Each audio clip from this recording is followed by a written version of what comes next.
Welcome to the new edition of Turning Point.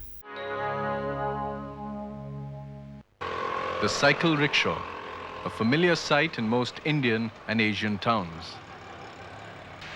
A convenient mode of transport, but from the design point of view, a singular example of bad design. If you look closely, you will see that it has the same mechanism as that of the bicycle, grafted onto a three-wheeler. There is only a single gear to pull all kinds of loads. Pulling a rickshaw is one of the most strenuous forms of mechanical work. The fatigue makes the rickshaw puller prone to lung ailments. By the side of a road in Nagpur is Sheikh Jabbar's cycle and rickshaw repairs shop. A rickshaw puller himself, Sheikh Jabbar set up this roadside shop to fulfill an idea he had since his truck driving days, to devise a cycle rickshaw that would have 2 or 3 gears. Rickshaw चलाने को 20 साल हो गए मेरे को। उसके बाद में मेरे दिमाग में आया कि इसमें 2 गियर लग सकते हैं। लगाने के लिए 15 साल लग गए, क्योंकि इसमें प्रॉब्लम बहुत आते ना, बहुत मुसीबतें बहुत आई। A bigger gear with 48 teeth would ease the strain considerably. And for speed, when the load was less heavy, he could switch back to the original smaller gear. The first step was to make the bigger gear with 48 teeth. He thought of fitting the commonly available larger sprocket onto the bicycle gear. Back in his repairs shop, he welded the two together, and his bigger gear with 48 teeth was ready. But the system did not work. In his trials, he found that only the smaller gear would engage, and the second one, the one he had fitted, remained freewheeling. He struggled with the problem for months. If he could somehow get the smaller gear to disengage, then the second gear would engage. In order to disable the mechanism, he removed the springs and one of the 2 pawls. Now only 1 pawl remained, which he could then manipulate by means of a wire passed in after drilling a hole. Finally, he had a gear that would engage when he wanted it to. But there was still one hitch. The pawl was creating a problem by falling into place at times and engaging the gear even when he did not want it. Late one night, he came up with an idea that could put an end to the problem. He opened the gear and applied grease under the pawl. The viscous grease would keep the pawl in place. Finally, the system worked. The effectiveness of Sheikh Jabbar's design is most evident on an upward climb.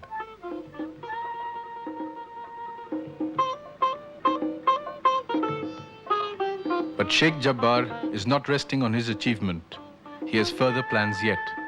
आगे काम करने के लिए यही चाहेंगे कि अब इसके अंदर अपने को और एक गियर लगाने का है, और वो अगर कामयाब हो जाए तो फिर और बहुत अच्छी बात है। Of the 20,000 rickshaws in Nagpur city, only about 5,000 are owned by rickshaw pullers themselves. The rest are hired. Jabbar's system could work for them only if the owners are prepared to spend 500 rupees. The rickshaw pullers, however, cannot afford it, and the owners are not interested. Until this changes, the rewards of Jabbar's science will not reach them. People never cease to wonder about the world around them.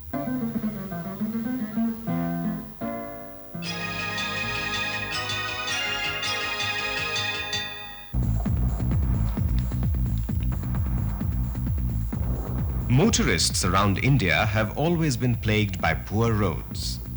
But change is on its way, as seen in a 12-kilometer long road in southern Kerala. The road here has been toughened with rubber and designed to be a model for the future. Rubberized roads have been in limited use for half a century now. In India, a 1-kilometer experimental road of this kind was laid in 1973 and needed no maintenance for 18 years.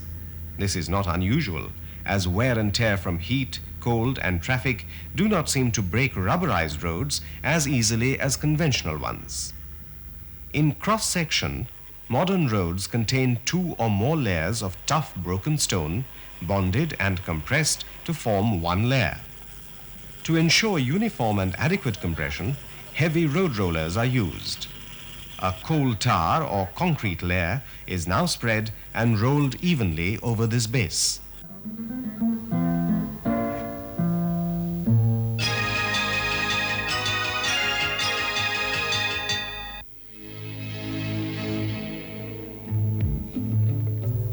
The race to save the planet has another side to it, the conservation of nature.